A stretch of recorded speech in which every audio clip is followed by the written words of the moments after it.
So we're going to finish that poll. I'll just share the results with you guys.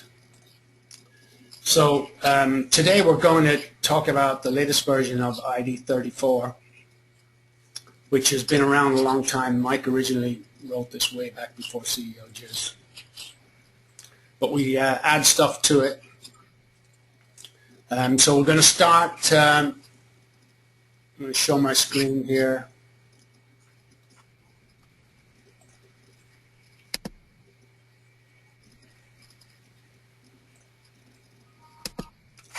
Actually, you guys see that okay? Yeah, I see it.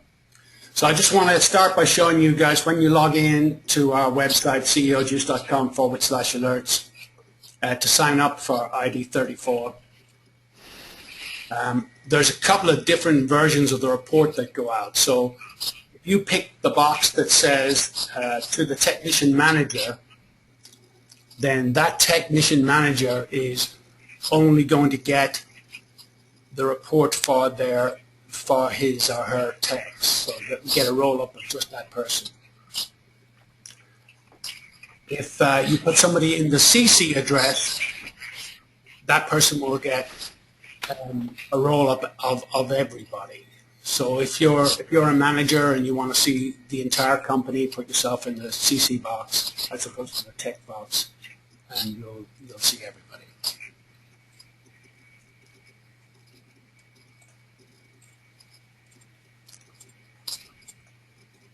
I also wanted to introduce you guys, if you're not already doing it, to our forums. We tend to post a lot of links on alerts that we trigger with explanations, best practice suggestions, how-to-dos, that type of thing.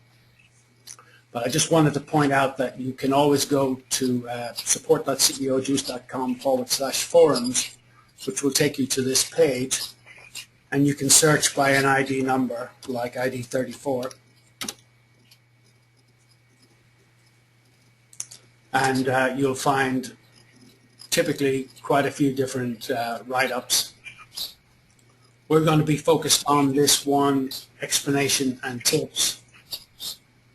And there is a link to this specific write-up when you get the alert output ID in your email box. So Ashley, is this large enough? Can everybody see this okay? It's pretty big, actually. You may want to make it a little bit smaller. You can only see a portion of it. There you go. That's better.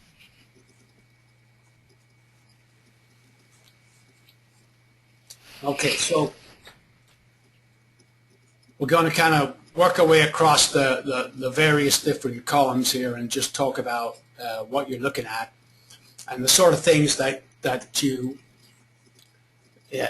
want to pay focus to. So the idea being that we deliver the PDF typically on a Monday morning for the previous week, and you take a look at it and you look for stuff outside the normal, but then you go run the custom report to drill into the detail, because the PDF has no drill down. It's just a PDF. If you want to see the drill down, you got to go to the custom report.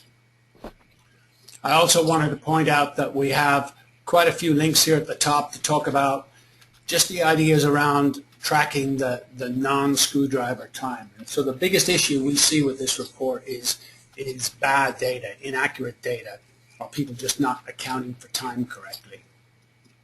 And so if you while you're listening to this, want to go to that forum post and click around here, you'll see some instructions around tracking things like non-screwdriver time.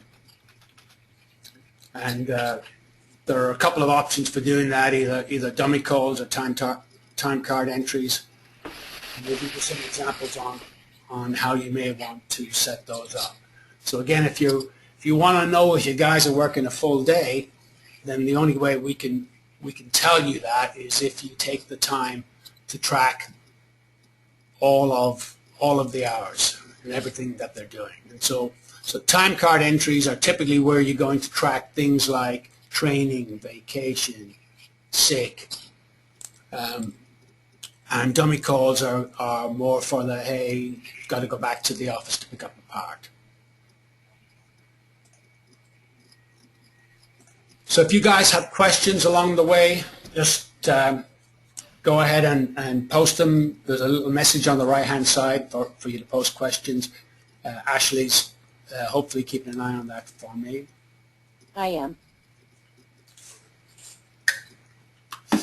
So I'm going to start just kind of covering the first few pieces here. And Mike, I'm going to have you just explain to everybody what the first few columns on this report are.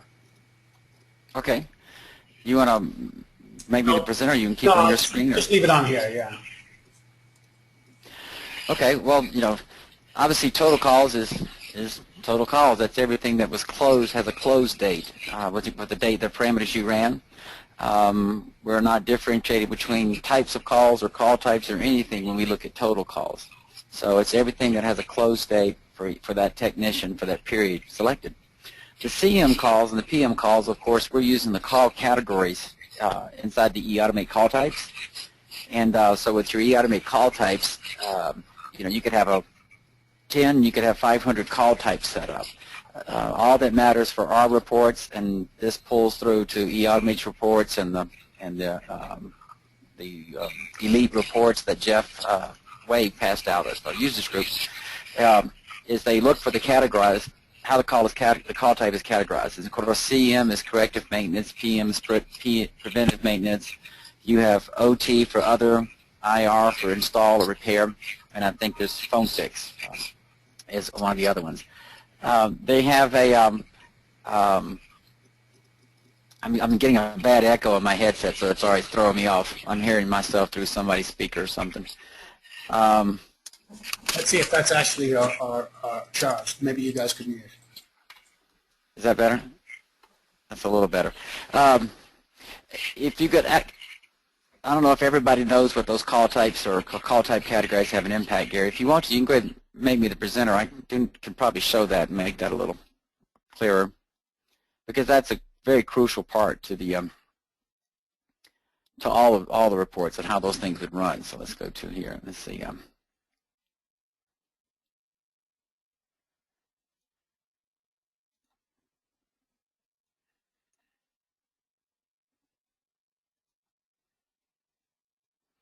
All right. I think we're showing my screen. I think I've closed all the stuff that I would be ashamed if Ashley saw I was looking at. So so one of the biggest things to look for is, you can see we have a ton of call parts here, but for our reporting purposes, and like I said, Digital Gateway's reporting purposes, this category is very critical that you have that set correctly. The main thing that this category will cause you grief on is in response time calculations. So eAutomate calculates response time on every call that goes in there because it should calculate a response time. The issue that most people struggle with is that from a reporting standpoint, to measure technicians, we only want to count response times on corrective maintenance calls. So in order for the reports to properly report you a response time metric, then they need to be only looking at call types that have this corrective maintenance category assigned. So as you go through and look at your call types, you want to make sure that only true break-fix calls that you're using for your first call response call type has a corrective maintenance call, corrective maintenance category. And preventative maintenance and corrective maintenance fall into play. PM has some impact on clicks between calls. eAutomate, we have the ability to track, clicks between corrective maintenance, break-fix calls, and or clicks between preventive maintenance and or total clicks between calls. So we can track 3 different clicks between calls, but once again, we're depending upon these categories to mean, to be assigned appropriately to the call type your team is using. So, that being said, just be sure and check your categories there. And then what we do is when we pull in the response time and start to calculate the average response time, right here, we're only looking at those corrective maintenance call types, calls that have that corrective maintenance call type to tell you what your average response time is. So same thing with total number of open corrective maintenance calls versus PM calls, and then other calls are call types that would be one of those other categories. So we have phone fix, install pickups, others. So instead of, because of real estate, this report's already 11 by 17. We squeezed in as much as we could squeeze in. So we figured the critical ones are corrective maintenance and preventive maintenance, and other calls, well, hopefully we're not doing tons of other calls in there that we would need to break out that into subcategories. The survey rank for technicians, something new that we just added in the last release back in December, right, Gary? And that's the Net Promoter Score for that for surveys returned for that technician, specific to the question, how do you rank our technician, right, Gary? So just to clarify on that, this is not the Net Promoter Score piece, because there's lots of things that impact the Net Promoter Score, which is how likely are you to recommend us to a friend or colleague, and if the billing department is screwing up, then maybe you're not likely. So rather than using the Net Promoter Score question, we just focus on one single question, which is rate our technician overall. And so as everyone knows, that it's sometimes more important to fix the customer than it is to fix the equipment. So getting a feedback as to how well your tech is doing in terms of fixing the customer. And that's basically what we're showing there. And we would typically expect everybody to be in the 8 and higher mark. You know, it's unusual for customers to say really bad things about the tech. So if you have somebody lower than 8, you've probably got a problem. Back to you, Mike. Okay. They have, then of course, as you move across the TechNet days in the period. So what we have there is we're trying to calculate the effective days that you're trying to account for that technician. And so when you go to run the report in the custom reports, one of the questions that we ask you is the hours per day that you want to hold the tech accountable for. So Mike, of course, the options you should put are typically 8 or 9. Yeah, go ahead. I was just going to say, can you just show people where they should expect to find that report and what it's called, just so people know? And oh yes, it'd be under your custom reports, under custom reports here, and then all of our reports start off with CEO Juice, and it's the CEO Juice Technician Productivity Report. We provide it to you as a custom report because when we send it to you as an alert, it comes out as a PDF, which means there's no drill downs, there's no details, and so instead of sending you a 50-page report, as Gary was saying earlier, the concept is we send you the front page, as this is what it would look like that you would get in the email and the alert. And if you see something that looks suspect, then you would go and run the custom report for the technician for the date for the day period you have, and then you could drill into the details and see exactly what's going on. So we're delivering you a snapshot, and just so you can see the overall. But if you see something that looks funny or smells funny, you go run the custom report under your custom reports here. Double-click it, put in the dates that you're trying to match to, the technician, right?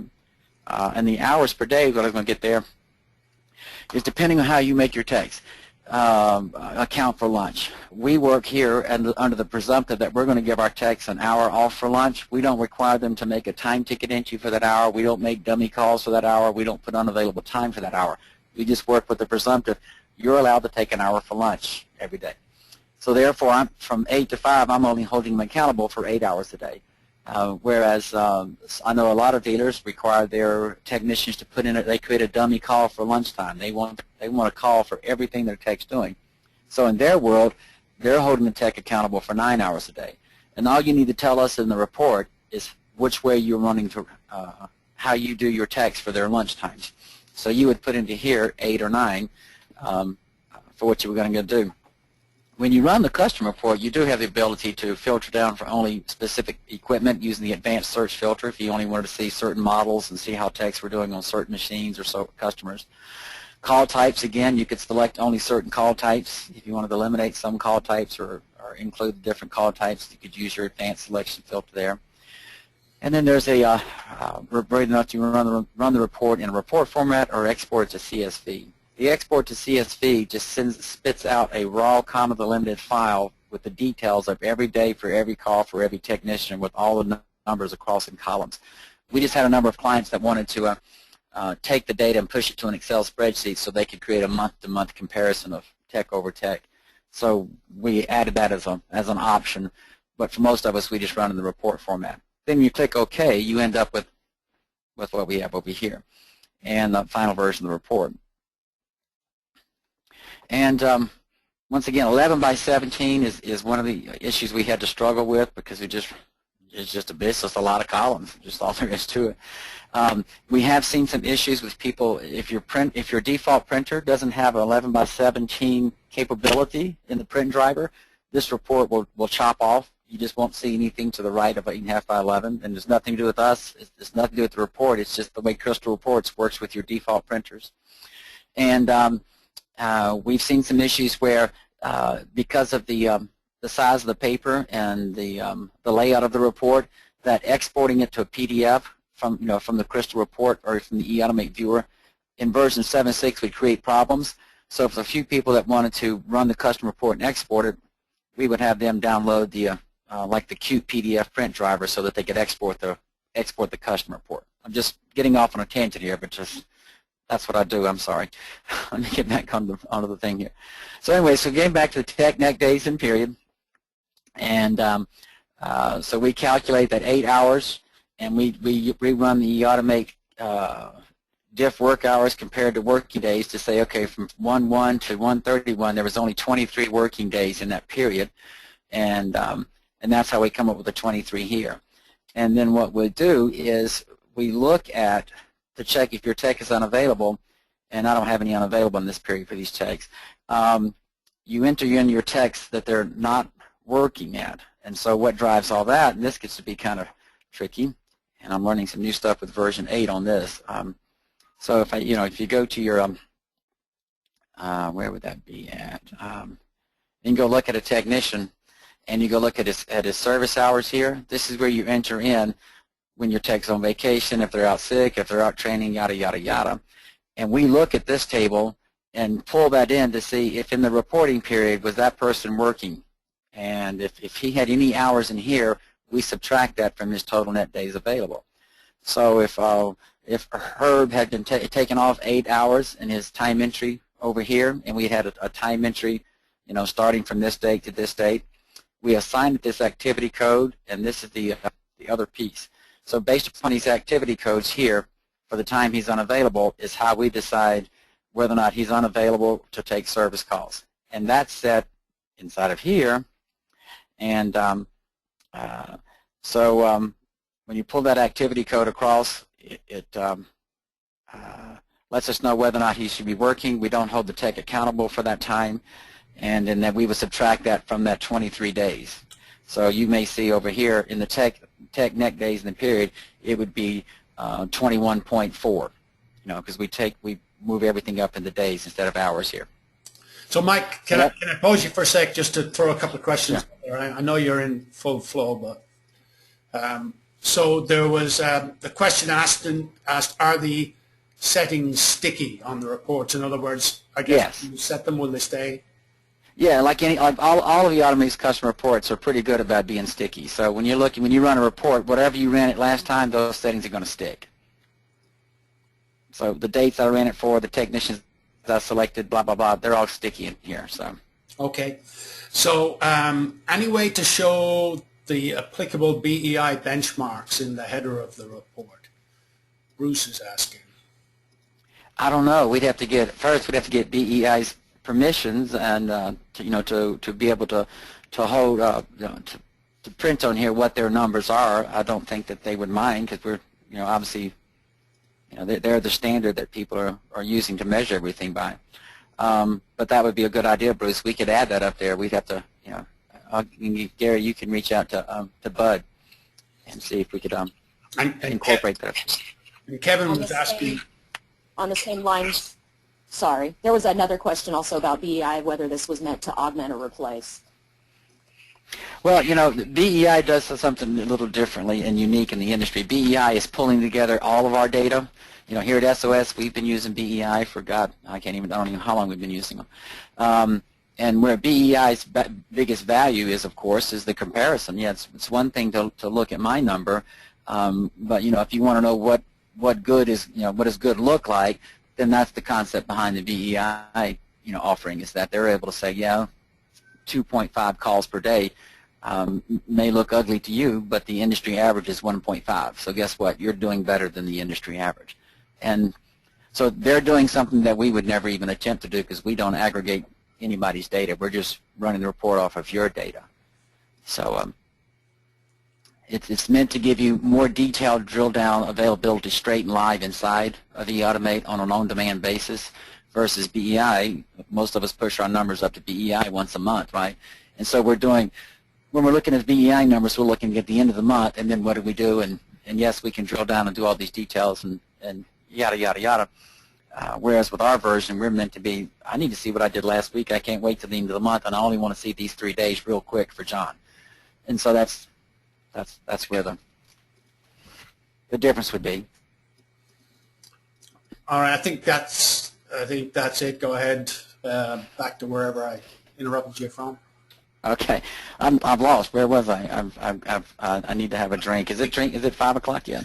So I think we were unavailable days and rescheduled call. Yeah. So what I would show there is the unavailable days would be coming from all these vacation hours, training hours, personal hours, and other hours, and so forth and so on. And I was looking and listing codes here, and we just upgraded to the Service Pack 2 version 8 last week, and I think I may have found something goofy with the unavailable time. So I'm trying to, it's in these unavailable time categories right here. So when you create an activity code category, this little checkbox, that's what we look at to figure out the tech if that's an unavailable time entry. So that's what we're looking at there. And then, of course, activity codes are assigned, activity code categories are assigned to all your different activity codes. So if I go look at holiday, it's assigned to a holiday category, and that holiday category up here says the tech is unavailable. So that's how we determine unavailables. We're working within inside the paradigms of what Digital Gateway has set up for us, and that seems to work well for us. So, Mike, I just had a question about dummy calls inflating the numbers. Absolutely, they will, because we don't know what a dummy call is. And it's a lot of it is around the response times and corrective maintenance. I'm posting. John Bolter has a good write-up on this. I've just posted that. I think everybody should be able to. Yeah. So if you are doing dummy calls, then you absolutely have to make sure that your call types in those dummy calls need to be set to other. So if you have a dummy call, make sure that the category is other. Now we're still going to count it as a closed call because it's a closed call. There's no way in the world that us or Digital Gateway can possibly eliminate dummy calls for any dealer and make it work for every dealer, because we don't all do this. The only way that eAutomate could do that is if they were to create a category called dummy, and then us and Pros Elite and BEI, we could all eliminate dummy calls easily by looking for this category, because every dealer would have the same category. But unfortunately, they don't have that for us, so we're kind of stuck with what they have. And so that's why we don't like the idea of doing dummy calls, and we don't think it's a best practice. It's just, it creates too much noise and creates too much garbage in every report, not just ours. It screws up everything. So and just then you spend comment on go ahead. as well, Mike, because and Charles from Tech Anywhere is on the line. There is a future release of Tech Anywhere where, correct me if I'm wrong here, Charles, where when the tech is finished with any activity, they're going to be forced to choose either the next call they go to, or back to the shop, or lunch, or whatever the other activity is. And so, well, I think I can answer that, Charles, right? Because that's what we went over with Brandon up at the show. You want me to give it a shot, or you want to jump on it? What I understood, and Charles, you can correct me if I'm wrong, I think Charles meant to go get his drink early, was that so what they're going to do is they're going to do a presumptive time. And in the iterations of remote tech that they are working on fast and furious on, that we hope to see imminently, is that when a technician, you will be able to set a parameter and says, I'm okay with Mike not reporting time for 30 minutes. So if Mike closes a call and it's 15 minutes before he dispatches himself to another call, then I'm okay. I don't need to know what he was doing. But if it's been more than 30 minutes and then Mike goes to dispatch himself, we're going to prompt him and ask him, give me an activity code for what you were doing for the last 30 minutes. So I think that's a pretty good way to handle it. So we don't force our techs to give us a minute by minute, blow by blow. We're okay with giving them a 10 or 15 minute window maybe And so we only want to catch the ones where it's like, okay, it's been more than an hour, and you probably stopped off and got a roll of ones, and now I know what you're doing. So put in the activity code, pole dancing or whatever you're doing. But so we that's what I understood from Brandon that they were looking at doing, and I thought that was much better than what at the users group a couple of years ago we had asked them to force the tech to either dispatch himself to another call or create an activity code right away between every call. And after talking with Brandon and hear what his thoughts and feedback he had gotten from a lot of other dealers and working with it, that he felt it was, they felt it was better. You know, I don't want to be a Nazi about this. All I care is that if it's been 15 minutes, more than 30 minutes, then he should tell me what he's been doing. But if it's only been 10 minutes, he just closed the call and it's been 10 minutes. Now he's dispatching himself. He's probably smoking a cigarette or doing something. And I'm cool with that. Let it go. So, and that would give you that. Like I know some dealers want their tech to create a return to shop call and and things like that. And there's nothing wrong with that, other than every report in the Automate, all the Accelerate dashboards, everything that everybody's doing will never know that those are dummy calls. Actually, what we may want to suggest to the users group as an enhancement for DGI would be to create a category called dummy or something, right? Well, and then all all remote tech fixes. So I mean, if the remote tech guys are able to implement this in the next release or two. Yeah, that addresses the problem. Yeah, that addresses the problem. But there may still be some dealers that want that. Then maybe, like I said, maybe we suggest that if they would just create a category called dummy or something that we could all use in all of our reports, then everybody's report's fixed, and every dealer can do what they want to do for their own personal needs without screwing up all their numbers. So anyway, did we beat that one dead enough yet? Or? Some more questions around that. And sure. Just to expand a little bit, one of the big problems right now is that time card entries aren't available to the techs if you're using smartphones, and hopefully there'll be an app sometime soon to fix that. And then BEI will maintain that not everybody out there has eAutomate and therefore doesn't have time card entries, and so they have to come up with a standard that's applicable to non-eAutomate dealers as well. So they promote the dummy call option for that reason. All right, Mike, back to you. Okay. There's a question regarding that about, there's a question that BEI said to use the dummy calls, so how will that affect their comparison when comparing to BEI if they don't use them? If they don't use dummy calls? Well, the key with dummy calls, though, is it's all about, you've got to track the tech's time. If you want to know whether somebody's working 6, 7, 8 hours a day, then you've got to track the time when they're not either on the way to a customer or at a customer. And if the techs don't have access to time card entries, then either they've got to call into dispatch and dispatch has got to record it for them, or they've got to have a laptop. Or am I answering that? Will it affect our comparison when comparing to BEI if we don't use dummy calls? If BEI depends upon, if the BEI is trying to hold a tech accountable to an 8-hour day based upon us having a service call accounting for all time, then yeah, then that's going to be a huge gap between our two reports. We don't need that because we're eAutomate and we only live in the eAutomate world, so we're working within the paradigm, that paradigm and how eAutomate works.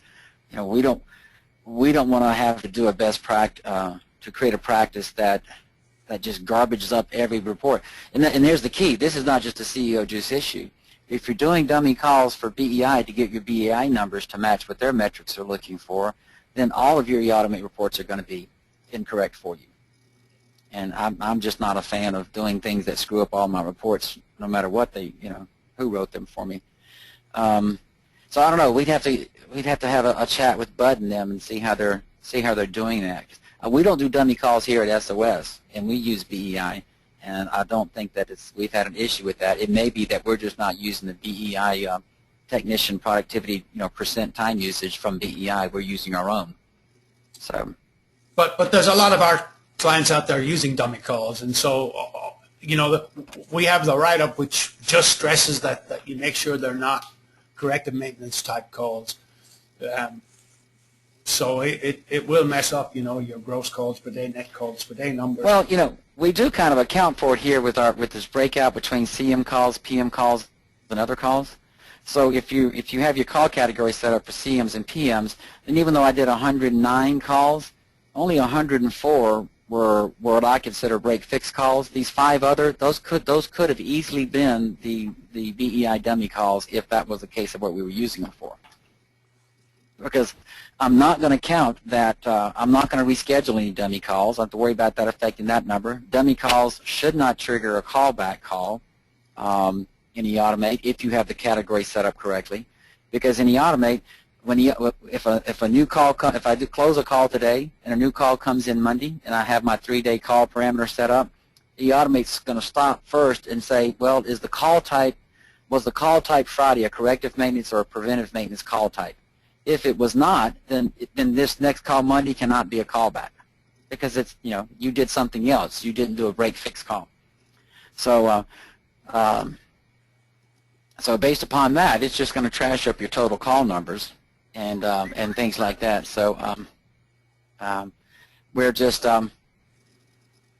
we do segregate it out here. So if you're doing dummy calls and you run our report, you should be able to see the breakout here, and your dummy calls better fall into this other column. That's a quick flag right there that you may have them categorized wrong. Any other questions about that? Well, Bruce again. Bruce, you're just a troublemaker. He's saying, how do you measure productivity on your report as being good? Use the BEI benchmarks, and why don't we have some CEO juice benchmarks? Well, first, we never wanted to. We try to play nice in the sandbox with everybody, so we don't try to create that. We don't aggregate our dealers' data, so we don't have a way to pull together, out of our 140 clients, what is the average, percent screwdriver time, which is what we're tracking over here. This percent of utilization, percent of total work time. So we don't have visibility to everybody else's numbers. And so we look at ourselves, we're just spitting out the raw data and the raw reports. There's with BEI's benchmarks out there, then that would be the comparison to what you would go back against. And once again, it's been so long since I don't drill into the details of our BEI reports for a bunch of reasons. Mainly, I've never wanted to create any kind of questions around, well, what did you come up with your number? I don't, I respect what they do and all that, and how they do what they do. So I purposely kind of keep that fuzzy and at arm's length, and just work with what I've been working with for 25 years at other dealerships here. All right, let's move on. I know that's not a good answer, Bruce, but anyway, that's the best thing to come up with. So when we track in the reschedule calls, and of course the way we look at eAutomate for reschedule calls is we look to see if there's a previous call linked to it. Where we've seen dealers that have this problem is where their technicians, they close the first call and then they create a new call manually and they put in a call type called reschedule. Well, unfortunately, none of eAutomate's reports and none of our reports understand that. We don't see that as a rescheduled call. We work upon the assumptive logic that you have incompleted a call, and when you incomplete a call, eAutomate automatically creates that second call, and it creates a join together. It puts both it creates a thread between those two calls, and that's what we use to count it as a rescheduled call. So if your techs are not incompleting calls using the incomplete code, then this rescheduled call number is never going to be accurate for you. They have to incomplete their calls, and that also drives a whole lot of other functionality to be automated. And then, of course, we're just taking this percentage of the total calls there. The callback calls, we use eAutomate's callback parameters. So when you go to set up a calls in eAutomate, you set up your callback parameters as being 3 days, and then we also have the ability to, with ours, we've customized it to add in their clicks. And so if I were to go look at my models, and we're going to go find This is where it gets to be tricky trying to think of a current model. Quick, Ashley, what's the current Canon model? IRC 30? IRC 5035. Yeah. I'll throw one out there for you. Yeah, IRC. Does P come after R? Oh, there we go. There you go. Yeah, IRCs, or just, it doesn't matter. So, so inside of here, we have the ability here to set back in there the callback clicks that we want to count between calls, callbacks. So eAutomate uses your callback days right here. So we've got it set to 20 days. So what eAutomate does says, was there a corrective maintenance or a preventive maintenance call done within the last 20 days? And the eAutomate will flick that little checkbox that says, yes, this is a callback. And then we have another process that we run through. Gary, I forget what alert event output ID that is. That if you set up this custom property for us that tells us, yeah, but if they make more than 7,000 clicks, don't count it as a callback. So what we do is we rip through all the calls that eAutomate has flagged as a callback. We go look at what you tell us, yeah, I'm going to allow him 7,000 clicks. So if he made more than 7,000 clicks, we turn off the callback flag and behind the scenes. So that way we allow you to have a callback triggered on days and or clicks. So that's and ID. So based upon that, ID 164, Mike, and ID 164. Version 8 fixes that. So if you've got the version 8, right, you're able to put the clicks in as well.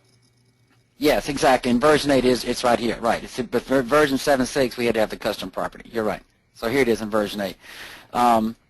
So then we pull that through, and that's how we get the callbacks. And then we charge the callback to the originating tech.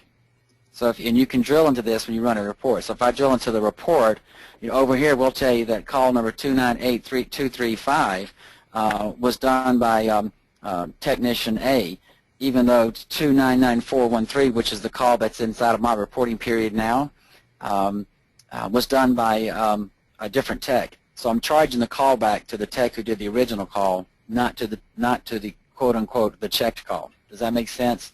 We're going back and just like you do with clicks, this callback is being charged to this technician, not to the guy that did the call today on the 3rd. So if they're the same tech, then of course they would just get charged, gets dinged for it. So that's how we track the callbacks. We actually look back and look at that previous call that triggered the callback, and then we associate that callback click would be up here on that technician, not on the technician that did the second call.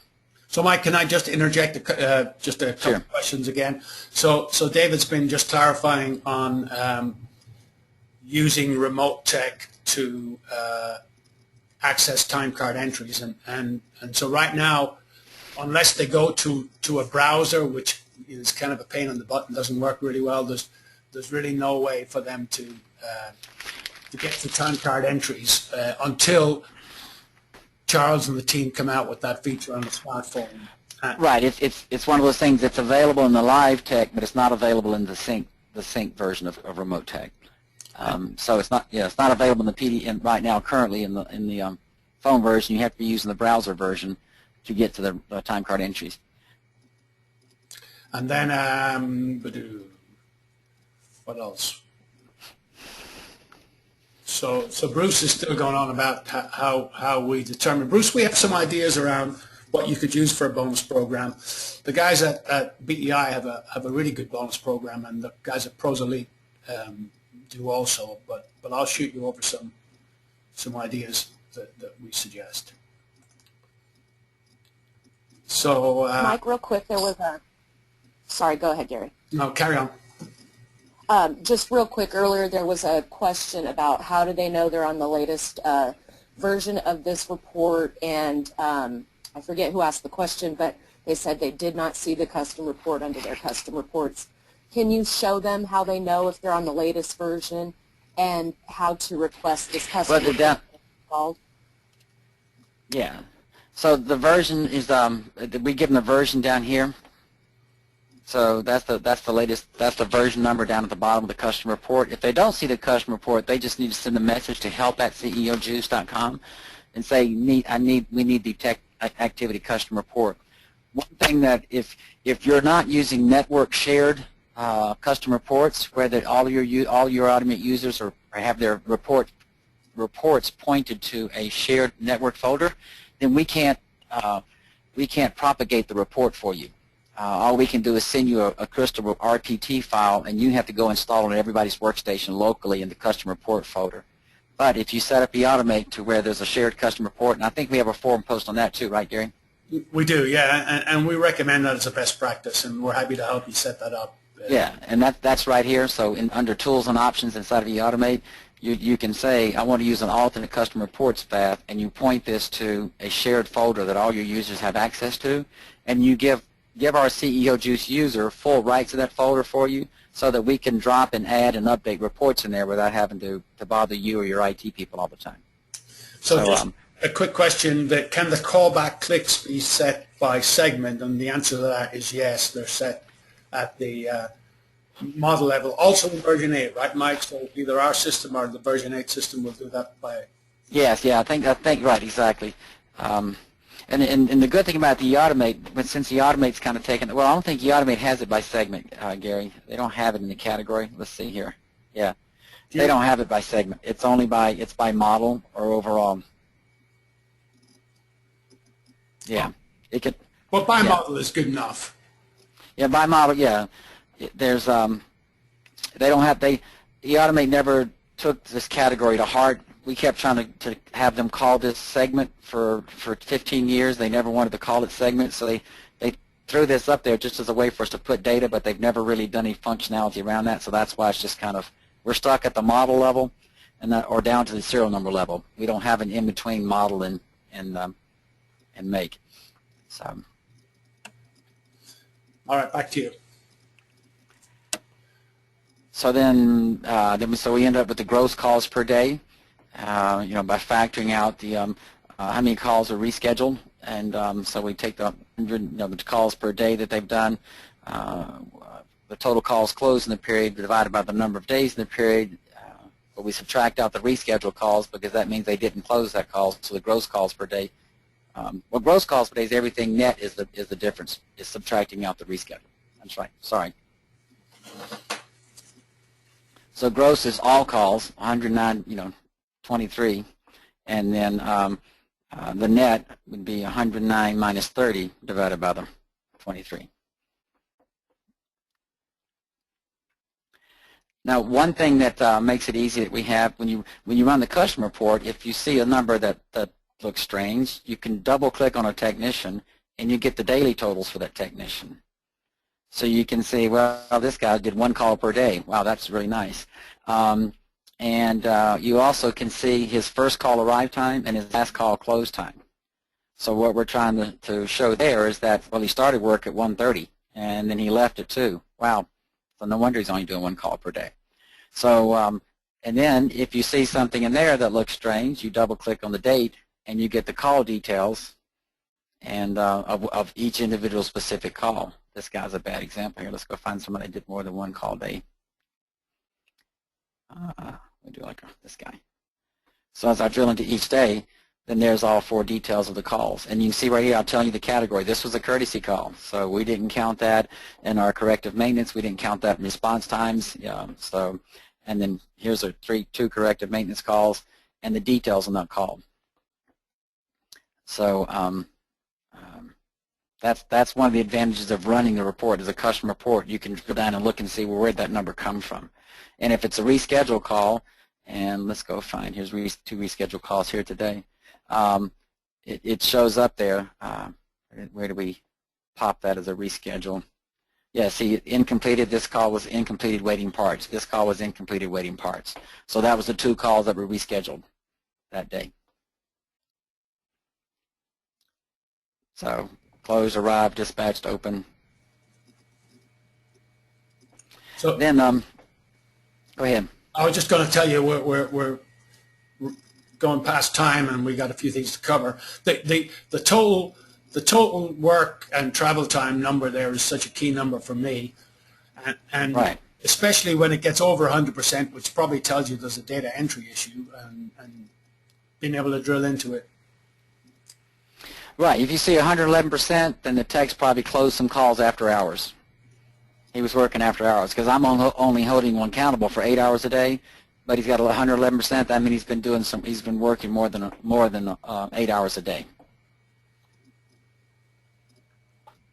So we have we have several alerts that should help you catch this type of thing, but the idea being you look at this report and drill into the details and figure out, well, are they getting the alert and they're just ignoring it, or why is that continuing to happen?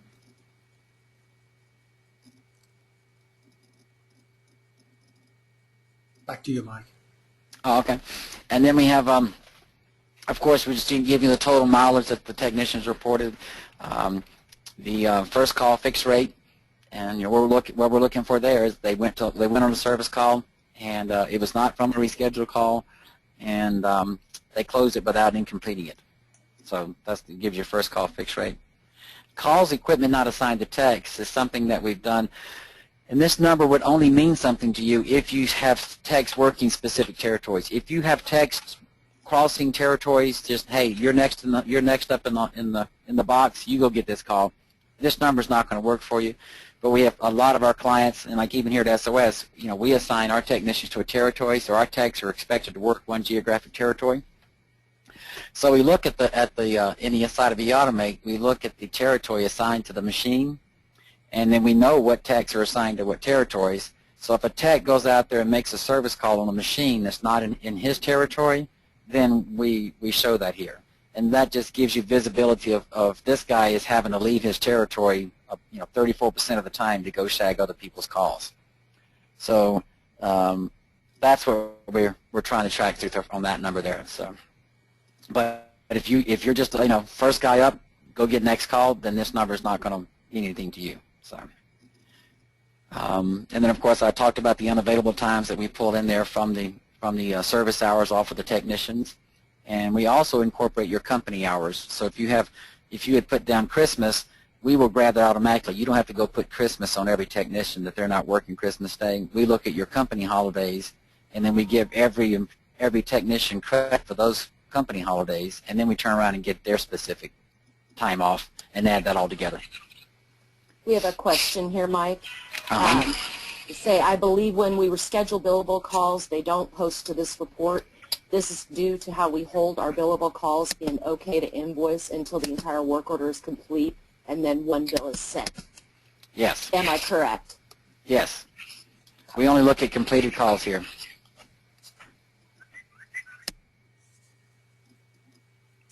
So,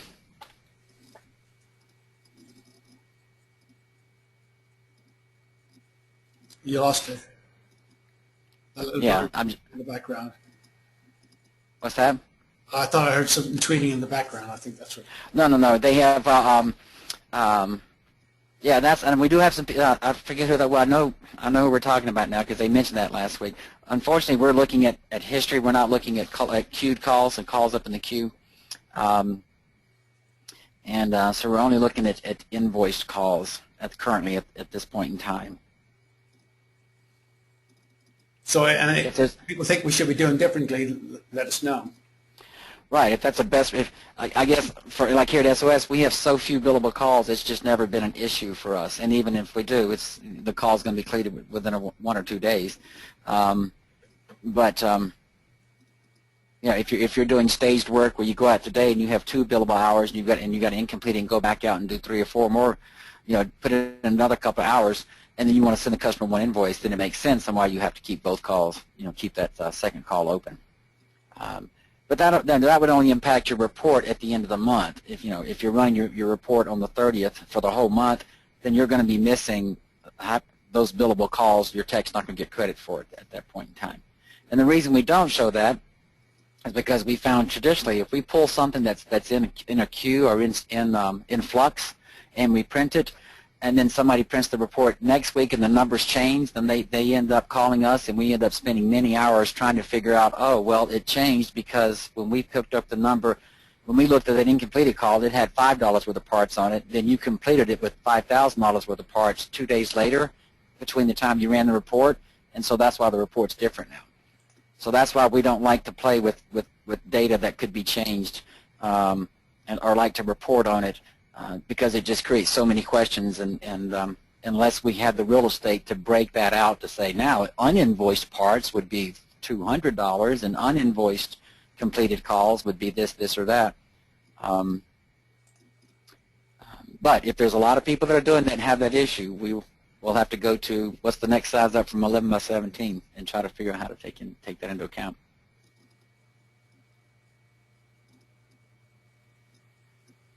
You can make it poster size. Yes, poster size, exactly. We'll go to wide format. Any other questions, Gary, before you want to go into these last few steps here with the little bit of time we have left?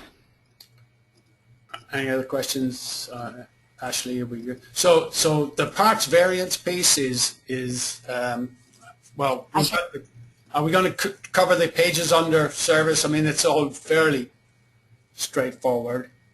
The parts variance piece at the end, that last number on the right, that whole section is new, but the parts variance piece is the most confusing and perhaps also the most interesting.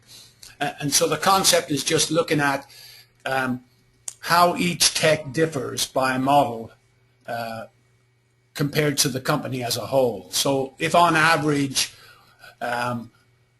for this model we're putting $52 worth of parts in for the period, but Tech A is putting in 42, then he's got a minus 10 parts variance, and Tech B is putting in 72, then he has a plus 20. So it's really just trying to give you feedback how your tech is doing compared to the rest of the techs on that model. And this particular report, the weekly snapshot really doesn't do a whole lot for you. You really need to run this report for 3 or 6 months to really get a feel for how you guys are doing. So let me do one quick poll. I gotta just see who out there has a bonus program in place, and so we don't necessarily have any great ideas around bonuses, but we are big fans of having some bonus program in place, and the reason is that until you start focusing on the numbers, there's no real motivation to make sure the numbers are accurate. So if you put a bonus program in place, even if you're only paying your techs, $20 a month or $50 a month or a relatively small dollar amount, it still kind of forces you to make sure the data is accurate. And then once the data is accurate, you can really start to see, where you're losing money, where you're spending money, who's effective, who's not. And there are big dollars at stake here, so it's absolutely worth focusing a little effort on that. So let me close that poll, and I'll share the results with you.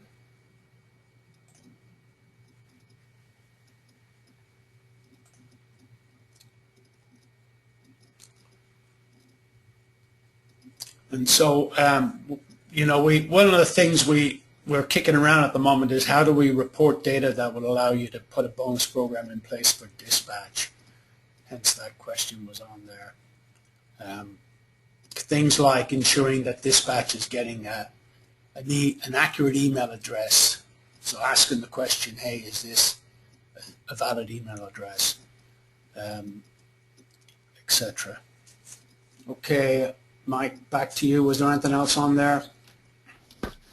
No, that's really kind of where it's at. This thing is a monster, obviously, because of all. And like I said, Bruce brought up some good questions around there.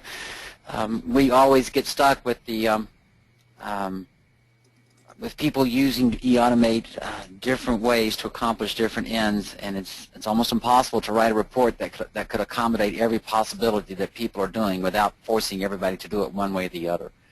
So, but we're still willing to keep chasing that golden, that golden ring. So we definitely want feedback, and as eAutomates, like with the version 8 features and things like that, change, we know we're going to be continually kind of tweaking this sucker.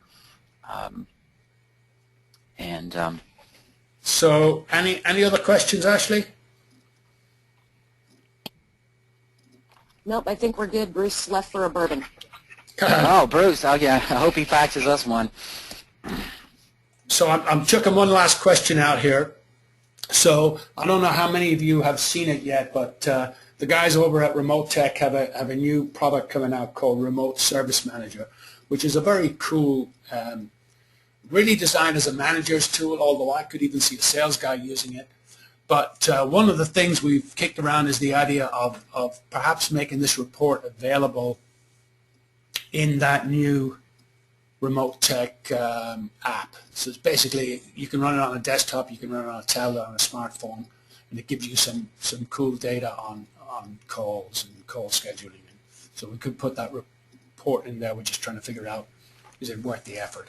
So if you could take the time to hit an answer to that. Charles, are you there? We may have lost Charles.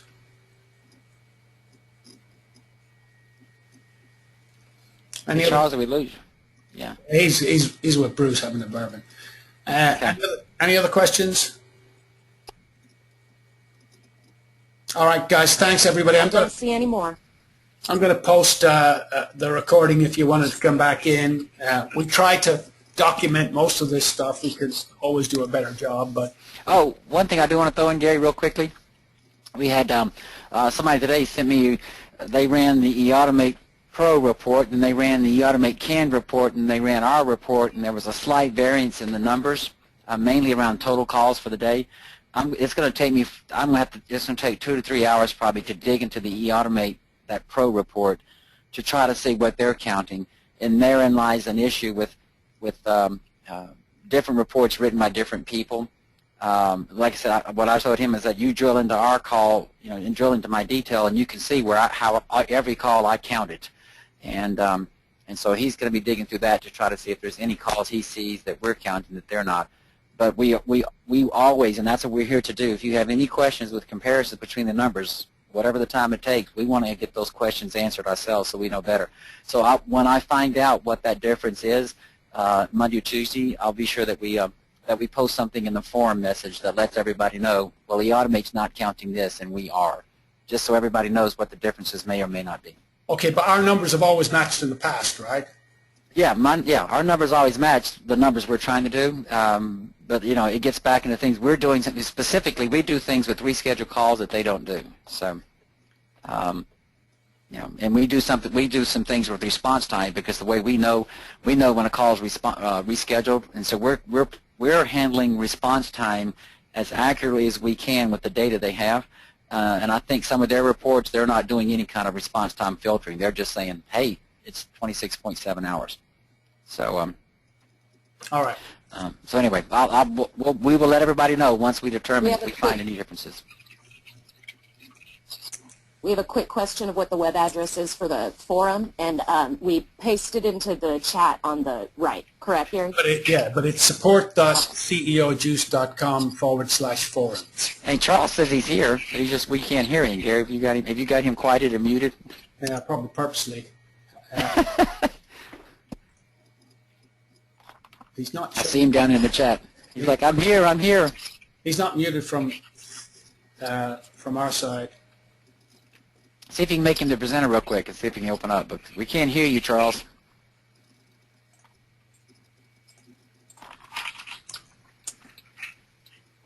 Can we hear you now, Charles?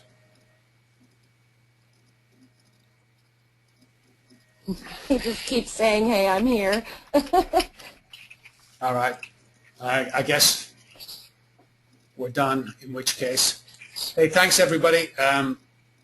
We're going to do a few more webinars like this, just around some of the more complicated stuff.